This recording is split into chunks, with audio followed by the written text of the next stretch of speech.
Habari yako msikilizaji wa Red Pro Media. Naitwa Boss Elvis na leo hii nina habari ambayo nataka kidogo niguse. Kwa hiyo stay with me, na kuna audio ambazo nataka niziplay hapa, na hizi audio ni muhimu sana uzisikilize. Ni za Kibembe, na kutokana na kwamba mmekuwa mkiniambia kwamba bana acha kwanza audio iwe na play ndio sasa uje uongee mambo yako.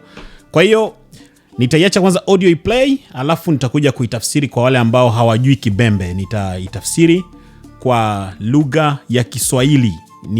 Ni audio ya Kibembe. Nitafsiri kwa lugha ya Kiswahili.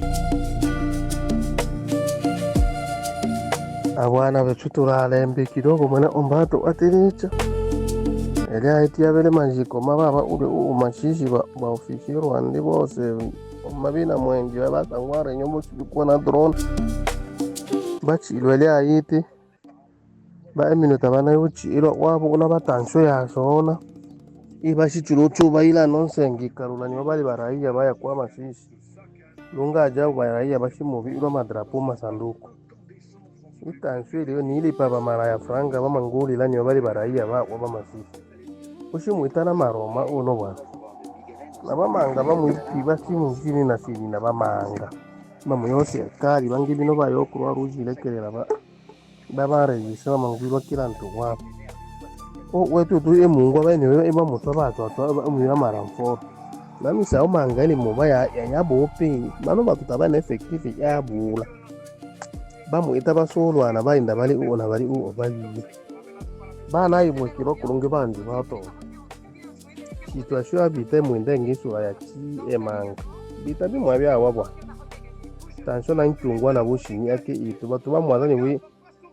Trump anakim bia travail batu unu lia ajabu sana ebi wa jechi ya Rwanda te ili muchwa une te muyo mafro lungi jechi ya Rwanda bali muyo rwa mafro bali muwa banyamulenge bapo solo se basi na sina babele Rwanda Burundi mafanyi mbalimbali iba chwa bachanga na bamo banyarwanda bamachichi na ruchuru iba bamuchuchwa unonsenge bita mule basoda atu munako munola bitati kitu na itabidi tamwe basoda babo atu atali nakyo simisa ba mutatende mu bayabo upi washichwa bato chilibi no bat tabale na effectif ba mu muchimbirira ikambola kwanza basoda mangaba mu basina tabamulipwa tangia bacu ba ingidi bati chamino bita baru bagwila niyo bechutu anabunda Kinshasa tumulipa na tubunda Kinshasa myeti isatu bino yo benyewe basoda ba mutenda nibo ishiri chuku chacha anyati anjabunagana mpaka bitabamulipa bo ula Kinshasa besuku beni na avec nos pressions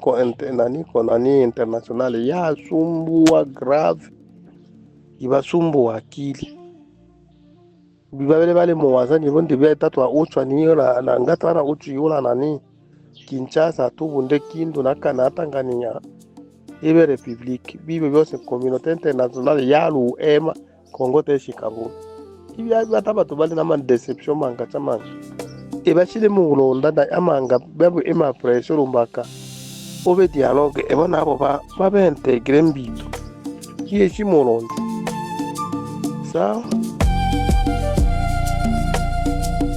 Aya, nina imani kwamba mmesikiliza audio nzuri ambayo ndugu yetu amezungumza. Kwa wale ambao mmeelewa Kibembe, na imani kwamba mmesikiliza yote. Kwa hiyo kwa wale ambao hawajui kisa Kibembe, twende sasa tukaitafsiri, alafu ndo sababu mje msikie comment yangu. Abana betu turalembe kidogo mwana ombato atiricha. Ndugu yangu, sisi tupo sawa, tupo afadhali kidogo, Mungu anatusaidia. Elia itia bele majiko mababa ule umashishi ba ofisiro Rwanda bose majuzi hapo ndo ilikuwa mazishi ya maafisa wote ambao walikufa kule Masisi. Maafisa wa Kinyarwanda ambao wamekufa kule Masisi. Mabina mwengi basangwara nyomo kikuwa na drone. Walikuwa 22 ambao walikutwa kwenye kikao, walipigwa na drone. Bachi ilwelea yiti walizikwa hapo juzi. Ba minota bana yuchi ilo wabo una batansho yasona walikataliwa kwamba wasiende kuziko kwao Rwanda, na anamaanisha kwao Rwanda kwa sababu kunaweza kuleta taharuki, tension, yani hizi kuleta tension kubwa sana. Ibashi churuchu baila nonsengi karula ni bali baraia baya kwa mashishi ndo walikuja kuwazika kwenye mji, anamaanisha mji wa Goma, na kugeuza kwamba eti ni raia ambao wameuawa Masisi. Lunga ajabu ya raia bashi muvi ilo madrapo masanduku. Lakini maajabu ni kwamba eti raia wanaanza kuwekewa bendera kwenye masanduku. Utanswili yo ni ili papa mara ya franga wama nguli lani wabali baraia wama Masisi. Eti na kulipa wa malaya pesa eti kwamba waanze kulia kuonesha kwamba wana okay, ni watu ambao wamekufa. Let me hear again kila ambacho amesema. Nguli lani wabali baraia wama Masisi. Na yani kuwalipa maraia wa malaya pesa hivi kwamba walie kwamba eti ni raia wetu ambao wamekufa hapo Masisi. Tuliona mpaka watu kabisa wanalia sana, wanakia kutua, sijui nini. Muliona? Ushi muitana maroma uno bwana.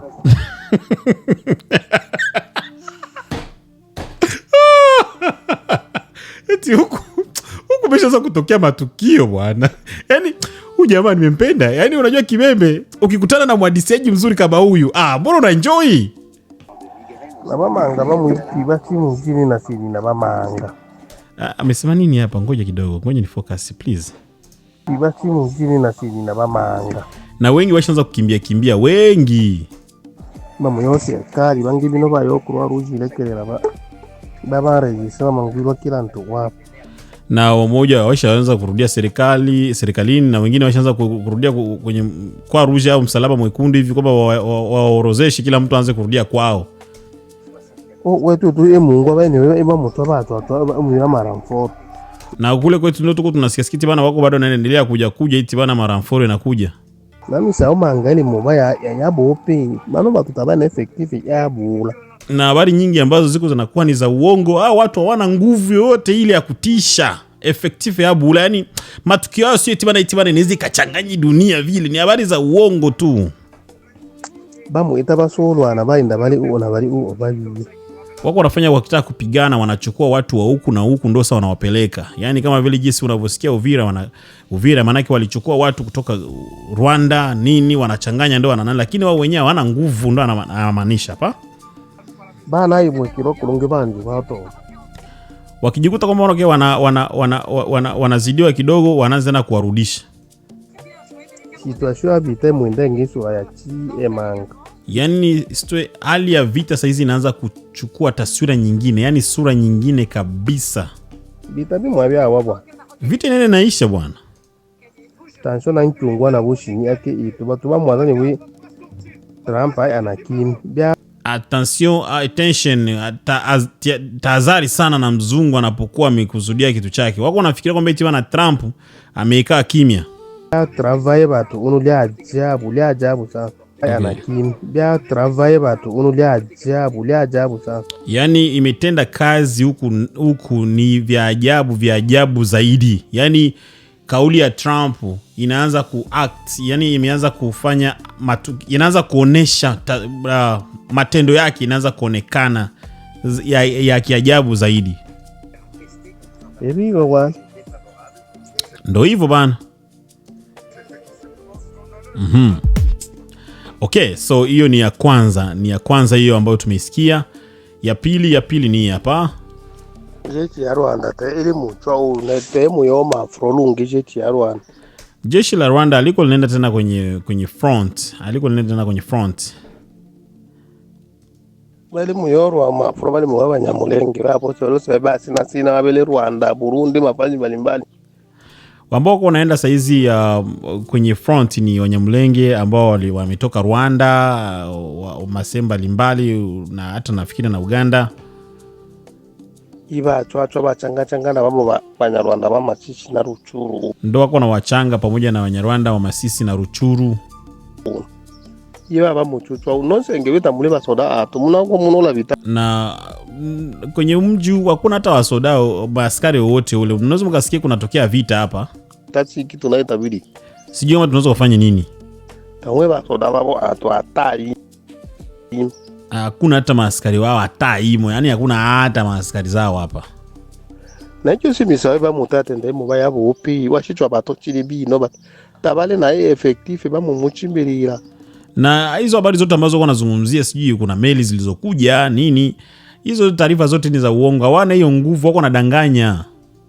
Ikambo la kwanza basoda mangaba mu basina tabamulipwa tangia bacu baingili bandica mino bita. Swala la kwanza ni kwamba maaskari wengi wako na wakimbia, hawako wanalipwa toka wagisi walivyoanza hii vita. Baru bagwira niyo bechutu wanabunda Kinshasa tumulipa na tubunda Kinshasa miezi 3. Waliwaambiaga kwamba eti bana, sisi tukishika Kinshasa kine tutawalipeni na tutashika Kinshasa ndani ya miezi 3. Bino yo benyewe basoda bamutenda nibo ishiri chuku chacha anyati anjabunagana mpaka bitabamulipa. Na maaskari wenyewe wameshaanza kuzungumza kwamba wanakimbisha kwa siku nyingi sana kuanzia Bunagana mpaka saizi hawalipwi. Bo ula Kinshasa lusuku beni watafika Kinshasa lini? Na avec nos pressions internationale ya sumbua grave. Na hii pressure ya kimataifa ambayo imewekwa inasumbua vibaya.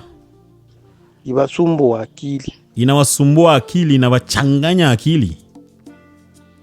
Bibabele bale muwaza nibondi beta twa uchwa niyola na ngatara uchu yola nani Kinshasa tubunde Kindu na kana Tanganyika ibe republique bibe byose communauté internationale ya Luema Kongo teshikabu. Walivyokuwa nafikiria kwamba eti bana hatutochukua, kama hatutoweza kuchukua Kinshasa basi tutachukua Kindu nini, Kivu yote igeuke inchi tuifanye inchi ya nani yani Kivu, jinsi walivyokuwa wanataka kwamba wachukue hiyo maeneo yote kwamba wafanye iwe inchi, lakini umoja wa kimataifa ilikataa. Hivi hata watu bali na deception manga chamanga. Ndio imewafanya wote wakuwe na wakate tamaa nyingi, yani wamekuwa hawana tumaini, tamaa zao zimeondoka.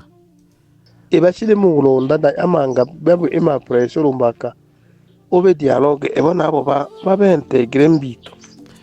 Sasa hizi wanaanza kutafuta kwamba waweke pressure kubwa hivi kwamba nao labda kukue mazungumzo, ikiwezekana nao pia washirikishwe katika vitu.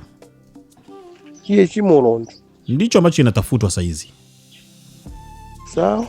Sawa. Na umemalizia sawa na mimi nikwambia sawa ndugu yangu. Yes, amemaliza kile ambacho amekizungumzia hapo. My brother, unajua siwezi kukuacha vile bila comment, right? Hibu. Umeshasikia waaskari ambao wanaitwa Hibu? Hapana, kwanza na wale wa FARDC. Pamoja kwamba wao ni wa FARDC ndio, lakini Hibu ni wale wanajeshi ambao Tshisekedi aliwaunda. Ni wale wanajeshi ambao Tshisekedi aliwatengeneza. Akawatengeneza jinsi anavyotaka na wakatengenezeka kweli. Wanakuambia wale wanakuambia wale watu ni moto wa kuotea, sio tu karibu, mbali sana. Yaani ukisogea karibu. Wale washikaji, kitu cha kwanza ni kwamba hawakubali rushwa. Hawakubali rushwa. Wapo wanapigana vile jinsi wanavyotaka. Kuna mshikaji mmoja hivi wa kizalendo ambaye na mhifadhi jina, lakini ni mshikaji wangu, tumekuwa tukipiga story. Amekuwa kiniambia bana, sielewi strategy inaendaje. Lakini ni kama vile Kongo nayo pia ina plani zake ambazo inazipanga. Kwa sababu nakwambia saa hizi tuna uwezo wa kufika Uvira na kufanya tunachotaka, lakini sheria imetoka kwamba bana, okay, msikamate ule mji bado. Muiache vile vile. Yaani muiache vile vile kisiasa, mpaka jamani kama vile anachanganyikiwa, anajiuliza kuna nini kinachoendelea? Mbona hawa tumeshawamiliki, tumeshawadhibiti, lakini kwa nini serikali pia hairuhusu watu waishike Uvira? Umesikia hiyo taarifa? Bana, lakini nakwambia Hibu wanapiga vibaya mno. Habari ni ya ukweli ni kwamba walikutwa mageneral pale Misisi pale wakiwa wanaofanya kikao chao cha kufanya nini bana. Drone iliwapiga. Mmekuwa mkisikia wenyewe wanasema drone. Drone imewapiga. Sikiliza, ni mauaji mangapi ambayo imeshatokea? Wewe ambao labda unawezekana ukapinga hii habari ambao labda ndugu yetu hapa amezungumza, ni mauaji mangapi ya raia ambayo imeshatokea? Lini ulisikia au uliona M23 inajali hata kusema kwamba eti bana, yes tufanye mazishi ya taifa, watu wamekufa, hapa majuzi Kamanyola hapa tuliwatangazieni jinsi gani watu walikuwa wameuawa. Unafikiri uliona vile vichwa vitu vimekatwa nini, maiti kila sehemu ilikuwa imetapakaa. Ulisikia kuna mazishi ambayo ilifanyika? Tuliwaripoti ile taarifa.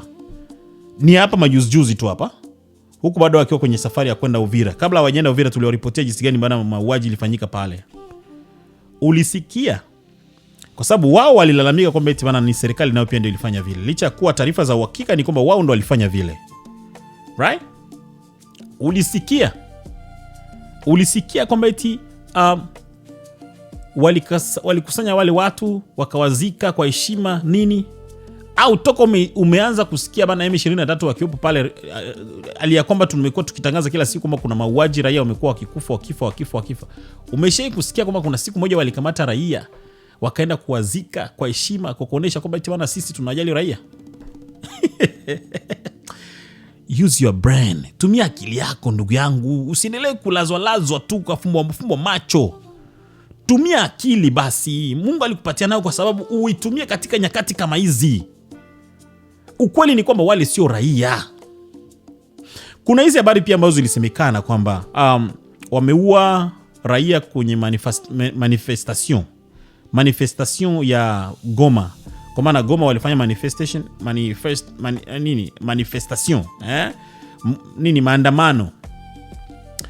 maandamano ya kupinga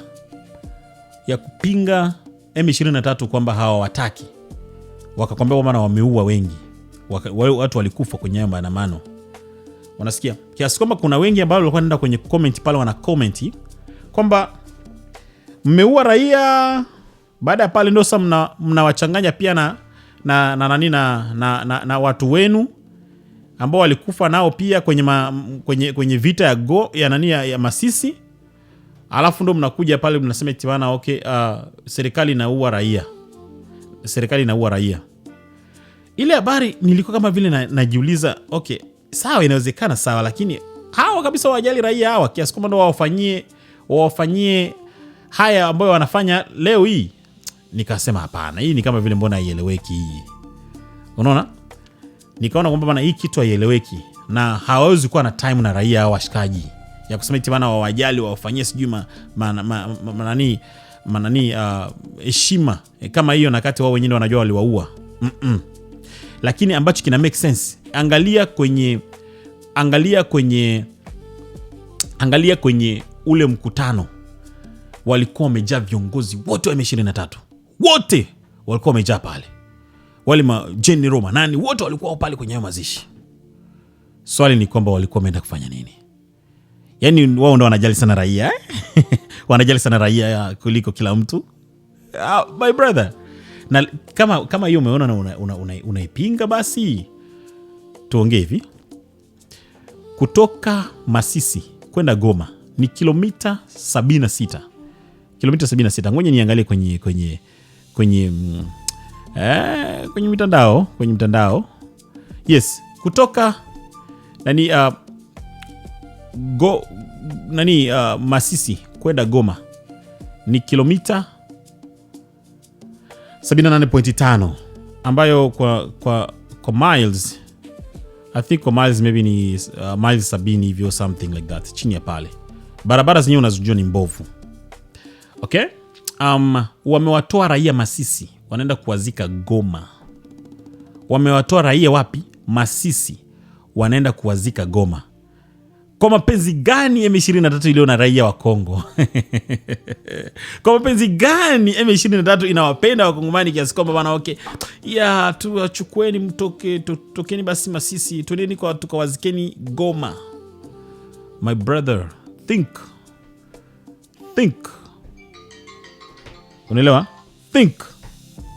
Tena nakwambia, ngoja kidogo ni simu yangu inaita hapa, watu wangu wa nguvu.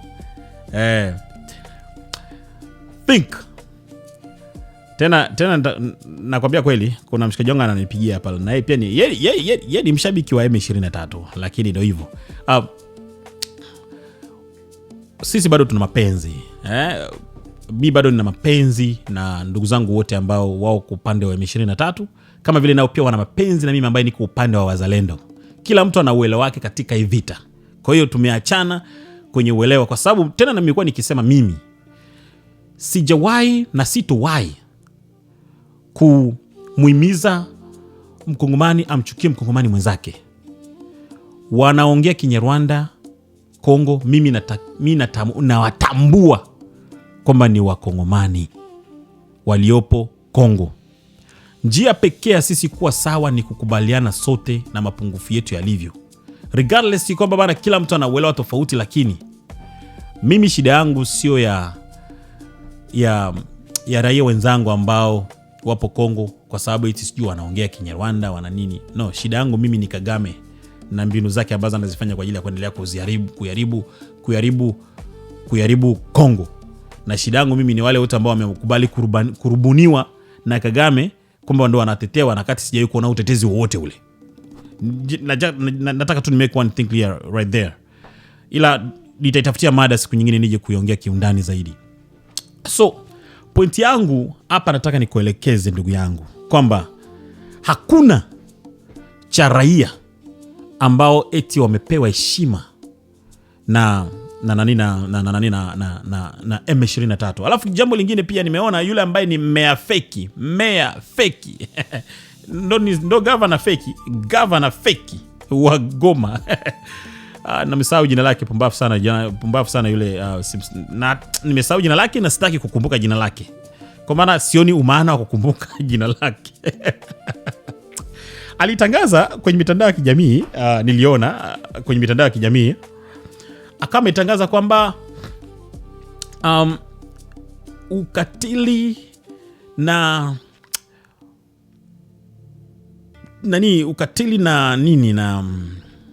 neno gani na mateso ambayo Tshisekedi anaendelea kusababishia raia wa Kongo kwa kuwaua kwa kutumia vifaa vyake vya kijeshi, droni na kadhalika. Mahakama ya Goma inatakiwa ifungue kesi ya kutoa warranty ya kumshika Tshisekedi pamoja na wenzie wanayomzunguka. Wote wanatakiwa wakamatwe, wapelekwe, wafikishwe kwenye mahakama ya Goma. Yaani mwizi amekuja ni nyumbani kwangu. Mwizi huyo amekuja nyumbani kwangu. Amechukua chumba moja. Okay? Kwa sababu ya mapungufu yangu nilonayo. Nakubali kweli kwamba huyu mwizi amekuja amechukua chumba moja. Okay? Amechukua chumba moja na anajimilikisha inakuwa ya kwake. Baada ya pale mimi niko naendelea kufanya jitihada za kumtoa kwenye chumba hicho. Na ili kumtoa kwenye chumba hicho nafanya mashambulizi ya kumpiga. Yeye anaanza kulalamika kwamba bana unatutesa, inabidi tukushtaki. Tukushtaki. Yaani hivi mnanielewa? Maana bado swali ni lile moja kwamba kati ya Felix Tshisekedi na M23 nani ndo waasi ndani ya Kongo? Nani ndo waasi? Nani ndo wana haki ndani ya Kongo? Waasi na uasi wao ambao dunia nzima inajua ni M23, au Felix Tshisekedi ambao wao wanamtambua kwamba bwana wake yule ndo muasi? Unaelewa? Lakini pia kuna video moja ambayo I don't know kama ni play au nizungumzie tu kwamba kuna video ambayo Felix Tshisekedi kale kapumbavu kale kajinga. Niseme vile kwa sababu kameshatuua sana actually. Sisi kama nataka tena niendelee kupatia heshima. Kwa maana kuna wale ambao wanasema bana no, usitaki kumdharau mpaka kiongozi wa nchi namna hiyo. Kiongozi wa nchi bana tuua. Alafu niseme bana okay, nimpatie heshima ipi? Kale Kagame. Kale Kagame kameenda kufanya ma interview somewhere, kakaenda kusema kwamba okay, shida ya Kongo sio Felix Tshisekedi. Shida ya M23. M23 imeanza 2012. Alikuwa na hoja fulani lakini akashindwa kukumbuka kwamba bana hiyo hoja ambayo amezungumza itakuja kujibu mambo mengine ambayo wao walikuwa wanaitetea huku kwamba bana Felix Tshisekedi ndio tatizo. Lakini yeye kwa sababu alikuwa na hoja tofauti akazungumza kwa kuonesha kwamba bana Felix Tshisekedi sio ndo tatizo ya Kongo. Na bado mtakuja kuniambia kwamba eti mpaka leo hii mniaminishe kwamba Felix Tshisekedi ndio tatizo ndani ya Kongo. No, Felix Tshisekedi hajawahi kuwa tatizo ndani ya Kongo, nimekuwa nikisema tena na tena. Lakini tukirudi kwenye ile post alivyozungumzia kile cha kwamba Felix Tshisekedi ashtakiwe, afunguliwe mashtaka ya warrant ya kukamatwa, niliangalia kwenye comment pale, watu walikuwa na jibu kwa kusema kwamba okay, kabla mjafika kwa Felix Tshisekedi, tunawaomba kwanza fungueni kesi ya Magloire Paluku. Bado tunataka kujua alikufaje, mlimuaje. Umesikia hiyo swali Magloire Paluku bado tunataka kujua alikufaje. Lakini kwa sababu wao wanajiona kwamba bwana wao ndio wataalamu sana wanaojua kuongea, hiyo mada ni lazima kwamba bwana itakuwa ni mada tu ya kusikika na sio mada ya utekelezwaji. Basi si wameua wao. Wanafuatilia nini? Na kuambieni kweli kwamba kile kinachosemwa ndio ukweli. Askari wa M23 wanataabika. Mambo ni magumu kwa sababu vikwazo vinazidi kuongezeka kila kunapokucha. Unajua kwanza wale viongozi wote wale wakubwa wote wa M23 na AFC, kama AFC whatever, wote wameshagawekewa vikwazo. Masanksio zinawasumbua pale. So bana, hata mfamaji wanakuambia kwamba aishi kutapatapa. Hata mfamaji waga aishi nini kutapatapa. Na ile kutapatapa ile anapiga mikono ile ndio inaga nguvu yake ya mwisho ile, lakini anaipiga kuliko kawaida. Anapiga kaka anataka bado ajiokoe, lakini wapi, ndo anazama vile. Kwa hiyo kuzama au mzamo Kiswahili kizuri mzamo wa M23 tunauona sasa, wanaenda kuzama ndani ya maji, wanazama pole. Na huo muda, unajua mimi nilikuwa naomba kwamba bana Kagame afe, na niliwahi kusema nafikiria kwa sababu ya chuki yangu nilomchukia huyo kiongozi kutokana na mabaya ambayo anaendelea kuifanya. Nimekuwa nikiangalia Burundi jinsi gani ndugu zangu wa Kongomani wanaendelea kufa kutokana na wale waliopo kwenye makambi wanazidi kufa. Naumia na ndio naendelea kuchukia chanzo cha tatizo ambaye ni Kagame. Kwa hiyo nilikuwa namuombea naye pia afe, lakini nikaja kukumbuka kwamba no. Huyu jamaa kumbe inawezekana asife. Kwa sababu akifa atakuwa stress free. Yaani stress zitakuwa zimeondoka. Anatakiwa awepo ili aone Kongo jinsi inavyojikwamua kutoka kwenye weakness alafu inakuwa strong. Yaani anatakiwa aone jitihada ambazo tunazifanya za kutoka pale ambako tulikuwa hatuna uwezo wa kujitetea mpaka pale ambako tumekuwa na uwezo wa kujitetea. Felix Tshisekedi asante baba. Felix Tshisekedi tena nasema hivi, asante baba. Asante. Ngoja niwaambieni kitu ambacho labda inawezekana mnakisahau. Na ndio maana nimesema kwamba sisi ni lazima tuendelee kuongea pamoja na mapungufu alionayo. We know ipo siku tutazungumzia mapungufu yake, lakini sio leo.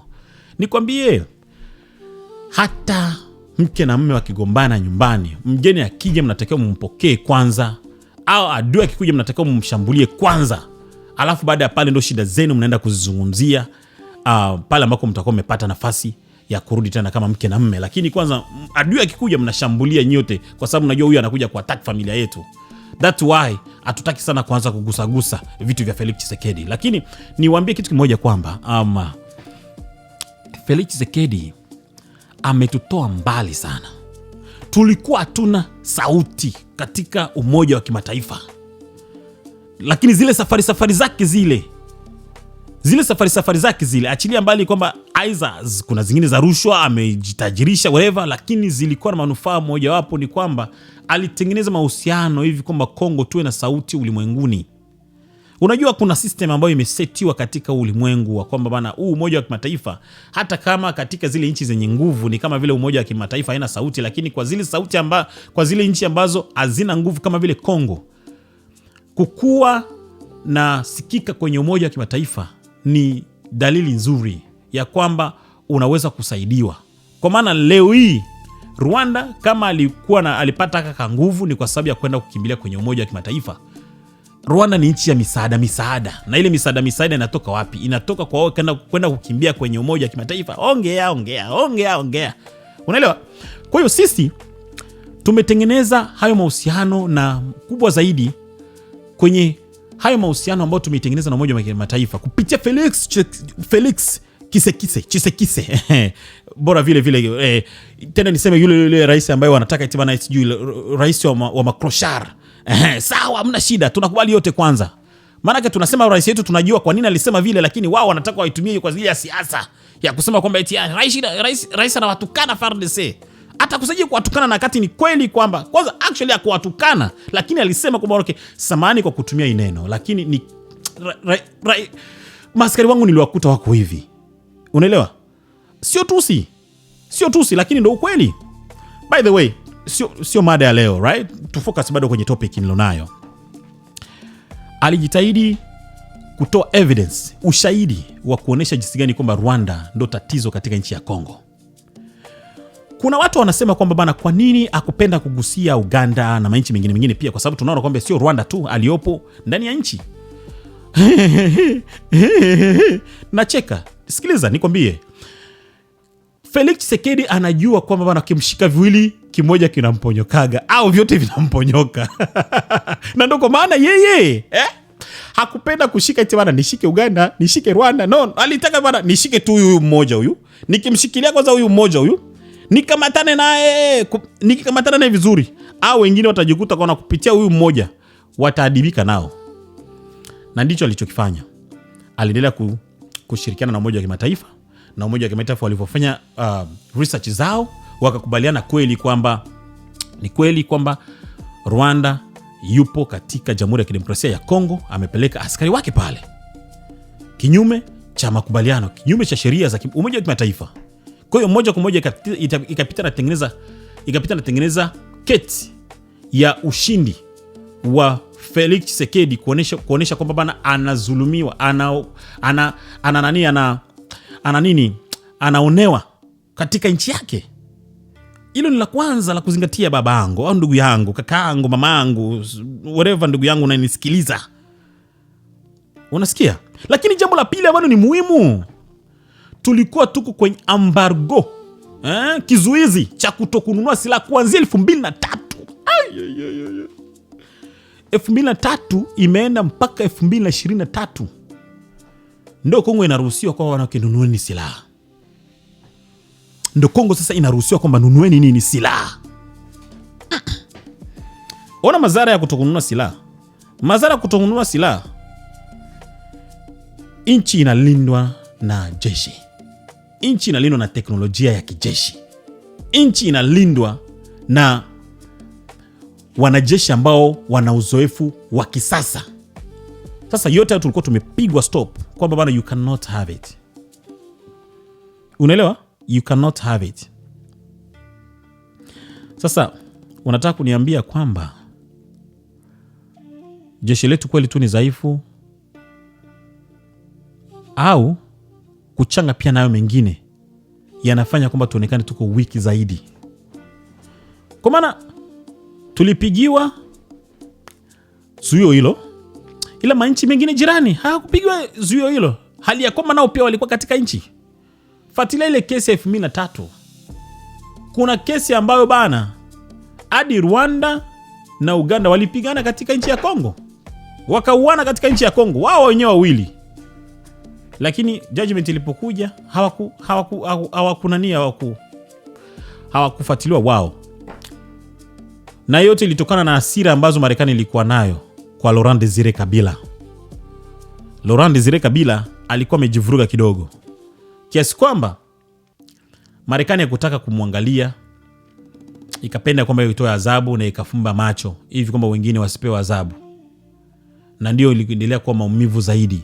Tukizungumzia maumivu ya jeshi la Kongo, ni lazima turudi nyuma kabisa mpaka kwa Mobutu Sese Seko kungwendu wa Zabanga, lakini huo muda hatuna nao leo wa kuzungumzia.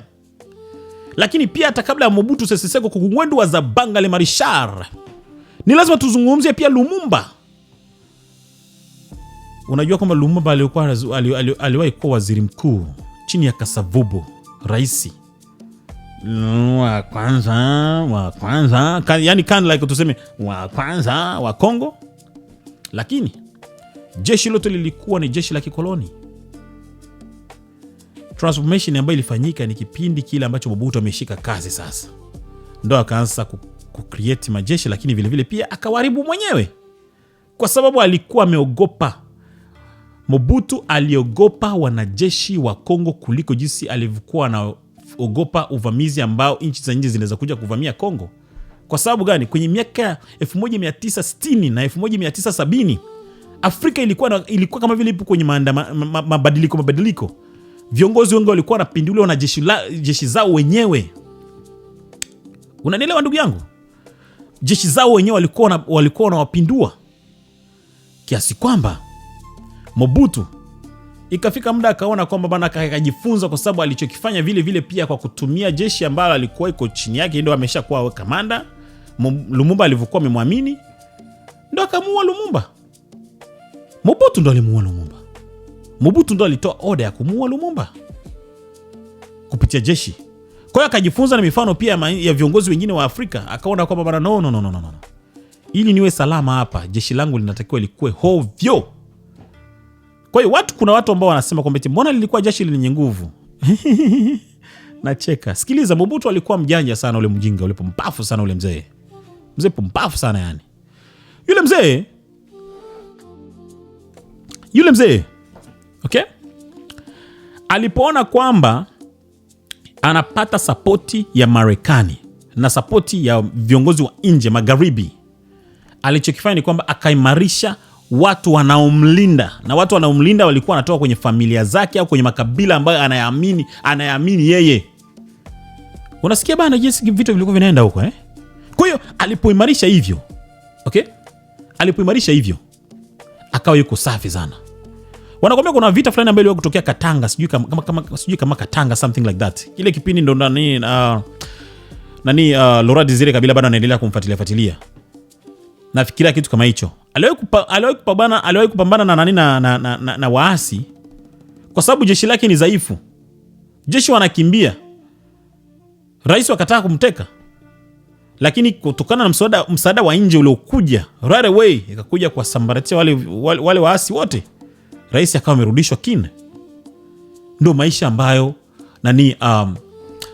Mobutu alikuwa anaishi. Na kupitia hivyo, nchi za pembeni zilipojua kwamba huyu mtu ana msaada wa nchi za nje, right away hawatakuja kumsogelea kumchokoza, kwa sababu wanajua bana, tukienda kumchokoza huyu hatutapigwa na huyu, tutapigwa na watu wa nje. That's why ulikuwa unasikia bana, sijui jeshi la Mobutu lilikuwa liko imara, liko nini. No, alikuwa lipo imara. Lakini kupitia yeye alipoanza kulivuruga sa jeshi, ndio pale ambako alifikia mpaka ikafikia muda akawa ameambia wanajeshi wake kwamba bana, wewe una bunduki, unawezaje kuniambia bana nikupatie mshahara? Kwa sababu alisitisha mshahara, okay? Akasitisha kuinvest kwenye jeshi. Hakuna eti bana kununua silaha, kuimarisha jeshi iwe strong kwa ajili ya kujenga nchi. No. Na vile vile pia akawa anagombanisha mageneral wasiwe na kupatana. Anagombanisha huyu general na general fulani, ili mradi kumba wasiwe sawa. Ndo style za Mobutu alizokuwa anazifanya hizi. Mwisho siku nini? Nchi ikaendelea kuzorota. Na ni kweli nchi ilizorota big time. Nchi ilizorota pakubwa mno. Unanielewa? Wananchi, misingi ya leo ya FARDC kuendelea kuwatesa watu kwa kuwaomba rushwa nini, ilianzishwa kupitia Mobutu. Discipline ya Mobutu ilikuwa mbaya. Mobutu aliharibu nchi ya Kongo. Mobutu ni pumbavu, mjinga, mweu. Akufe kule aliko na fimbo kama kweli zinachapwa, aendelee kuchapwa tena sana. Yaani siku mkinionyesha kaburi la Mobutu lilipo na nikalifikia, ni tena na fimbo mimi, nipige pale juu. Nashukuru kwamba alizikwa na watu 6. Kwanza angezikwa hata na watu 2 ule mjinga yule. Yule jamaa mjinga sana ule, aliharibu Kongo kweli yule. Hakuacha misingi yote ile ya kusema kwamba eti bana jeshi. Lewi jeshi la Kongo kama wanapenda rushwa, wanafanya nini? Ni kwa sababu waliachiwa ile nafasi. Walizoea hiyo maisha. Walikuwa baada ya Mobutu kuwatangazia vile, yes, washikaji wakasema yes, hata kufa kweli na tuna silaha. Uliza wazee, uliza mababu, labda inawezekana babu yako, muuliza aliyeishi kipindi cha utawala wa Mobutu, atakwambia jinsi gani walivyoteseka, walivyoteswa. Na kama vipi kama una nao wote, basi uliza historia, soma vitabu. Ndugu yangu, soma vitabu, atakwambia. Watakwambia jinsi gani kwamba okay, serikali la Kongo lilianza kupoto. Yani serikali la Kongo halijawahi kuundwa. Kwanza moja nchi yenyewe ya Kongo haikuwa imeundwa kama vile nchi. Mkoloni akuimeke kama vile nchi. Alikuwa ameweka kama vile shamba lake la kuvuna kila siku. Na that's why hakuna misingi ambayo mkoloni aliiacha. Na wale ambao labda wangetaka kuitengeneza wakapenda sana wao wenyewe tumbo zao, ambaye ni Mobutu wa kwanza tunamuona. Kuliko aimarisha weke basi misingi kwamba wanawake basi nijivunie. Lumumba hakuwa na time. Alipotaka kucheza kidogo akamkata kichwa bado mapema sana. Lumumba ndo kati ya baba wa taifa ambao amekufa akiwa na miaka midogo sana. Nyote mnajua. Nashukuru sana ninapoona huyu jamaa ambaye anaendelea kujiwakilisha kama vile Lumumba. Napenda sana ndugu yangu, endelea kitu kama hicho. Wewe inawezekana unajua historia ya nani mzuri wa Kongo na nani mbaya. Ningekushangaa sana endapo ungejiwakilisha kama vile Mobutu. Tungekuchapa fimbo sana sana, yani sana.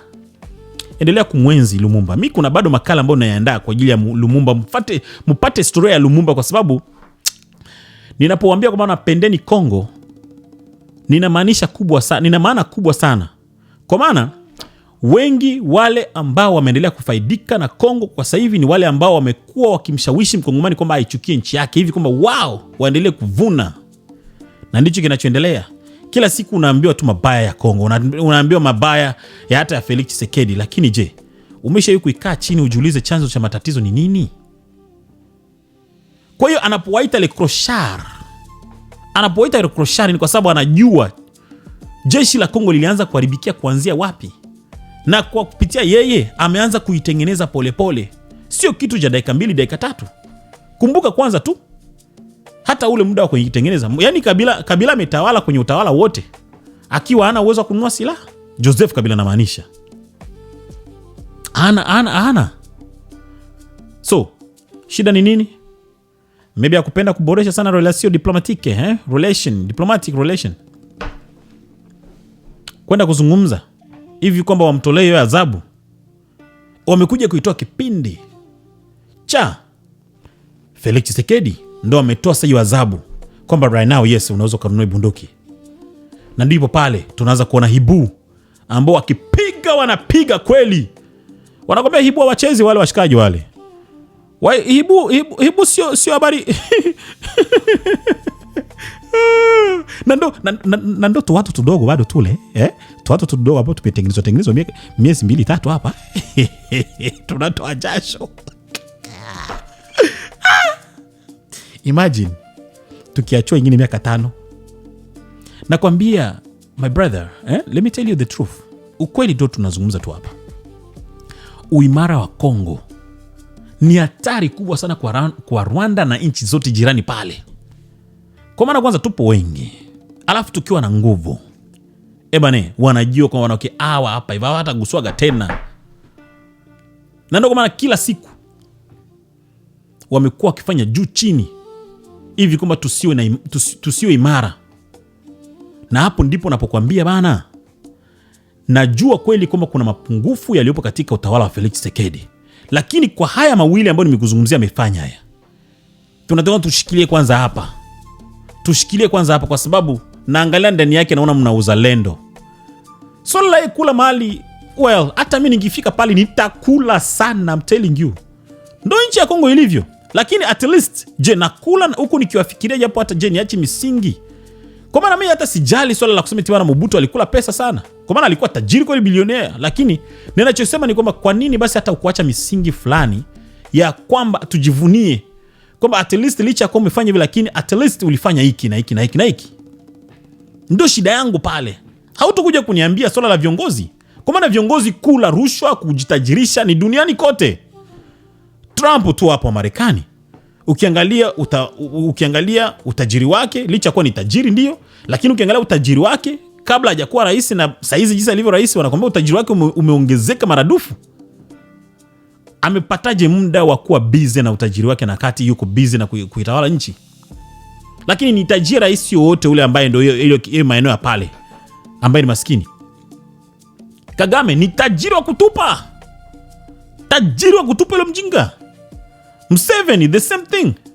Samia Suluhu mama ingia majuzi hapo, umekuwa ukisikia skendo za Tanzania jinsi gani bwana? Okay jamaa, yule mama anachezea pesa na familia yake. Wahehe, rais wangu ambaye nampendaga wa Burundi, jinsi gani saizi alivyo tajiri pia wa kutupa, hali ya kwamba bana hata katika nchi yake saizi watu hawana gaze, hii mafuta ya oil, ndio tuseme oil ya kuweka ndani ya gari, hawana gaze, hawana, wanateseka sana, lakini yes, ni tajiri. Sasa hutoniambia kwamba eti bana okay, sijui kwa sababu Felix Tshisekedi sijui ni tajiri nini. Yale ndio mapungufu yake alionayo, sawa. Lakini ninachokishukuru ni kwamba je, ameniachia misingi gani? Swala la yeye kuanza kuimarisha nchi kupitia jeshi, hapo na muunga mkono. Swala la pili, kuondoa kupitia jitihada zake, kuondoa ile embargo ambayo ilikuwepo pale ya kusema kwamba eti bana Kongo isinunuage silaha, hapo na muunga mkono. Na swala la yeye kuja kwamba bana mchawi mpe mwanao mlee, akaja Marekani kuja kuambia bana okay sawa, chukueni mali yote, kama mtachukua chukueni, ili mradi bana mimi nataka amani katika nchi yangu. It doesn't matter how long it will take, lakini ile saini itaheshimiwa tu. Ndo wazungu na wapendeaga pale. Tena mzungu usicheze, especially Marekani. Usicheze na Marekani. Usicheze na Marekani. It doesn't matter how long it will take, lakini tutakuja kwa sawa. Ndo nakwambia mimi. Kwa hiyo wapi sijagusa? Nafikiri mpaka hapa nimegusa sema ambako ni muhimu zaidi. Lakini unajua kwamba bana kipindi kile ambacho tupo kwenye mgomo wa kwamba tumezuiwa kwamba tusinunue bunduki. Kipindi kile ambacho ameanza jitihada za kusema kwamba bana turuhusiwe na sisi pia tu tunanunua bunduki, akataja sababu za kwa nini Kongo saizi inatakiwa nayo pia iruhusiwe kuwa nanunua silaha. Unajua nani ambaye alikuwa anakataa kwamba tusinunue silaha? Rwanda ni kati ya nchi ambazo zilikuwa zinakataa pia kwamba wanaoke no, hao watu hawatakiwi kununua silaha. Lakini hakukataa hadharani, alikataa kimya kimya kwa kutoa hoja zake za FDLR. Alikataa kimya kimya kwa kutoa hoja zake za FDLR kwamba unajua hawa serikali ya Kongo inashirikiana na FDLR, kwa hiyo wakikuwa na nunua silaha ndo wataimarisha sana kiasi kwamba mimi itakuwa hatari katika nchi yangu. Ndo ilikuwa hoja zake. Kwa hiyo ilibidi ni Kongo ifanye juu chini ili kuprove katika Umoja wa Mataifa kwamba haishirikiani na FDLR. Ndicho kilichofanyika pale. Na that's why is not a good thing kusema kwamba eti bana Kongo inawasiliana inashirikiana na FDLR. Na kwa sababu Kongo inajitahidi kujikomoa katika hali, ni lazima ifate utaratibu. Lakini I can see why even Kongo maybe ilifika muda ikaona kwamba ishirikiana na FDLR, kwa sababu anakuambia kwamba bana adui wa adui yako automatically, yani adui ya adui yako amekuwa rafiki yako. Yani adui wa adui yako automatically anakuwa ni rafiki. So I can see.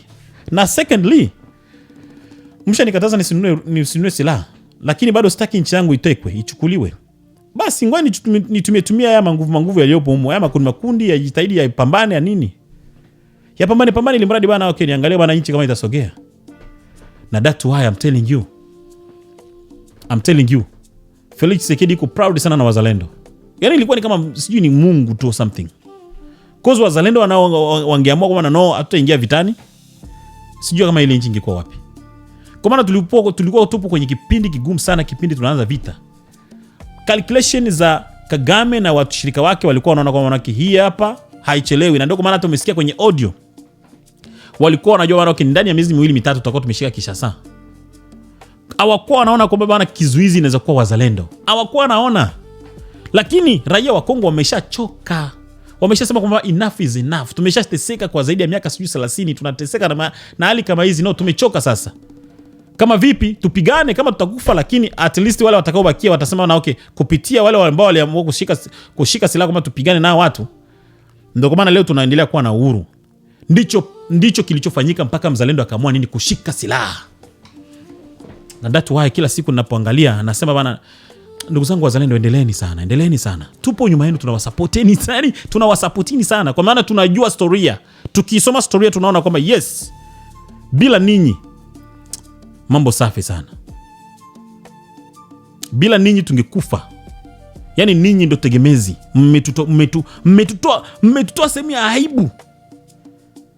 Regardless kama deception tumekatishwa tamaa nini, lakini mpaka leo hii wazalendo wapo. FARDC ile jeshi dhaifu imekuwa ikifanya yani vyote inavyojisikia kufanya. Kila kitu, nini ambacho haijafanya? Lakini bado Mnyarwanda anaendelea kupigwa. Anaendelea kupigwa. Na guess what? Wanachokijua kwa sababu FARDC ni jeshi dhaifu. Kila sehemu ambako wakifika wanawaambia wale viongozi kwamba wanasikiliza, general, chukua milioni 1 hii hapa. General mwenyewe akiangalia kweli kwa maana wakitoka ameingia kwenye utawala, ameanza kazi, hajawahi kupata hizo pesa. Sangapi hajashawishika? I can see why. Nani wale wamekuwa vile, lakini ni kukosa uzalendo. Wamekosa uzalendo, lakini anaona kwamba bwana wake bora uishe, aishapata pesa atembee. Kuna baadhi ya viongozi ambao walikuwa wanakuja kutoka Makishasa kule mawapi, wanakuja huku Kivu wakijua tu bwana mimi nikienda pale nikikuwa mimi ndio general, maana yake M23 itanifuata, itanipatia milioni ya pesa. Wapo razi kuonga, lakini hawapo razi hata kulipa nao pia askari wao. Ndio sasa uangalie jinsi gani michezo inaofanyika kule katika Jamhuri ya Kidemokrasia ya Kongo. Na kwa maana vitu vya ajabu sana. Vitu vya ajabu sana. Ni kichaa pekee ambaye anaweza kawaunge M23 mkono. Ni kichaa pekee. Lakini kama una akili timamu kama nafikiria nilizonazo mimi, basi nishukuru. Vipi na akili timamu? So kubali tu kwamba na akili timamu. Kubali basi ndugu yangu. Ni nini? Mbona tunaanza kufuatiliana vile? Yes, kwa mtu mwenye akili timamu hawezi kuwaunga M23 mkono. Manake sikiliza, utimamu wa akili yako unatakiwa uende ukasome historia ya Kongo. Na kama vipi basi vumiliana na Red Pro Media, kwa sababu tutakuwa tunaenda tunakupatiana kidogo. Utaenda kufanya research na bado utarudi hapa, utaona kwamba manake ndio ukweli huo ambao umezungumzwa. Kwa sababu gani? Saizi teknolojia yote iko wazi. Vitabu vipo kila sehemu unasoma. Saizi mimi nikihitaji vitabu hivi kama nisome, sina haja kusema eti bwana ni vitafute sana, na vitafuta kwenye mitandao tu. Nasoma. Basi naelewa story jinsi ilivyo. Ndio jinsi ilivyo, lakini ndugu yangu kwamba ipende Kongo. Yes, ipende Kongo. I'm proud. Niko proud sana kwanza na hiyo nchi, na vile vile pia naendelea kuomba kwamba please ipende Kongo ndugu yangu. Ipende Kongo mtoto wa mama. Ipende Kongo. Yaani yote ninayofanya hapa ni kukwambia tu unatakiwa uipende Kongo. Kwa sababu ukiwa na mapenzi ya Kongo ndo silaha muhimu ambayo tutawini hivi vita. Lakini tukiacha mapenzi yetu kwamba tusiipende ile nchi, automatically tutaendelea kufa zaidi kama vile watu wasiojitabua. Yaani tutaendelea kufa tena na tena. So naitwa Boss Elvis na hapa ni Red Pro Media. Na imani kwamba mpaka leo hii mpaka hapo nimezungumza kitu ambacho labda ungependa kukisikiliza. Nimeshawatangazeni kwamba tumefungua ni Red Pro Media official, na link nitaiweka hapa chini. Endelea kusubscribe. Hali ya kwamba kule siendelee kuposti sana, lakini tumeshauriwa kwamba bado tuendelee hapo kwa sababu bado tuendelee kufikisha taarifa. Lakini unajua tunafanya haya yote sio sana kwa kufikiria kwamba eti bana tunalipwa. Tunafanya yote kwa sababu tu mimi lengo langu ni moja tu, kuendelea kumsii mtu kwamba aipende nchi ya Kongo. Na it doesn't matter. Mimi nipo razi hata nikudanganye basi nikudanganye, lakini tu uipende Kongo. Kama hata nikipata taarifa za uongo nitakudanganya tu ili mradi uipende Kongo. Lakini uzuri ni kwamba sikudanganyi kweli. Na kuambia vitu ambavyo ni vya ukweli, ambavyo vina make sense. So kwa hiari, kwa kulazimisha, kwa kubembeleza, kwa kufokea, nitakwambia tuipende Kongo. Njia zote ambazo naweza nikakwambia hapa nitakwambia bana please ipende nchi yako ya Kongo. Ujisikie fahari kuwa Mkongomani. Ndio suluhisho pekee la kwanza kutatua tatizo la Kongo. Ukiwa na mapenzi ya Kongo utakuwa na huruma na ndugu zako waliopo Kongo. Ukiwa na mapenzi ya Kongo utaelewa jinsi ya kuishi hata na watu ambao unawashakia aiza katika namna moja nyingine kwamba bana sio Wakongomani. Mimi sina shida na waongea Kinyarwanda waliopo Kongo, kwa maana nikisoma historia yao na waona kweli kwamba wana deserve kuwa Wakongomani. Na ili tutatue hizi tatizo, okay? Tutatue hizi tatizo ni lazima tukubali tu kuishi sote chini. Shida yetu sio wao. Shida yetu ni Kagame. Shida yetu ni Kagame ambaye anapenda mali katika nchi ya Kongo. Shida yetu haitakuaga hata siku moja waongea Kinyarwanda waliopo Kongo. Wale ni ndugu zetu. Na hata Wanyarwanda wenyewe wa Rwanda bado ni ndugu zetu. Waganda wenyewe, wale Waganda, raia wa Kiganda, bado ni ndugu zetu. Nani wa Kenya, yani wa Afrika wote ni ndugu zetu. Lakini Kagame hapana. Kagame sio ndugu yetu, na Museveni sio ndugu yetu. Wale washikaji wawili sio ndugu zetu wale, na wengine wabaya wote ambao wapo nyuma ya pazia sio ndugu zetu. Cornel Nanga sio ndugu yetu. Bertrand Bisimwa fyoto sio ndugu yetu. Nani ule mwingine ule nani Willy Fyoto yule sio ndugu yetu. Hawezi kuwa ndugu yetu yule. Nani mwingine ule nani Makenga Mafyoto Kofio toka kule, wewe sio ndugu yetu wewe. Sabari ndugu zangu, nisipitilize, najua kuna watu wakubwa mnanisikiliza. Sorry. Tuishie basi hapa, manake nikiwa kwenye mic kuna mtu anajisikia niendelee kuongea tena na tena. Mnisamee nisije kajikuta naanza kuwakosea adabu, mwingine mkanichukia kwa sababu unaongea mpaka unapitiliza, unaanza kuongea upumbavu. Basi ndugu zangu, tuishie hapa. Naitwa Boss Elvis, the president of upcoming star mweneji ba lopa mshima kutoka mtindio pata mrega wasili 5000 volt Mr. Wanted, Mr. Rekarika opata Rekarika. Why naitwa Rekarika? Ni kwa sababu bado nawapenda Wanyarwanda. Rekarika.